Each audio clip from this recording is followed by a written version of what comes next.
સાબરકાંઠાના વડાલીમાં 5 વર્ષની બાળકીનું અપહરણ કરનાર સકંજામાં આખરે આવી ગયો છે।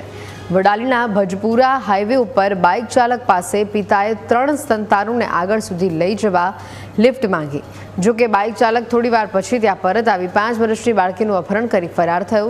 જો કે પેટ્રોલિંગ દરમિયાન અપહરણ કરનાર યુવકને રોકી તપાસ કરવામાં આવતા બાઇક ચોરી હોવાનું સામે આવ્યું। રાજસ્થાનના ઉદયપુરના પોશીના વિસ્તારનો કાંતિ ગમારે ઈડરમાંથી બાઇકની ચોરી કરી હતી અને સાથે જ બાળકીનું અપહરણ પણ તેણે કર્યો હોવાનો ખુલાસો કર્યો છે અને બાળકીને પુંસરીથી લઈ જઈ પરિવારને સોંપવામાં આવી હતી। તો આરોપીએ બાળકીનું અપહરણ કેમ કર્યું હતું તે અંગે પણ પોલીસે તપાસ હાથ ધરી છે।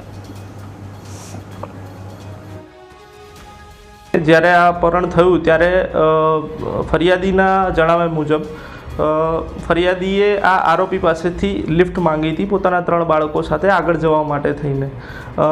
ફરિયાદી થોડા સ્થળ પરથી આગા પાછા થયા એ દરમિયાન આ બાળકીનું અપહરણ થયેલું હતું અને હાલ એની પાછળનું મૂળ કારણ શું છે એ બાબતે આરોપીની પૂછપરછ ચાલુ છે અને વધારે વિગત ધ્યાનમાં આવતા આપને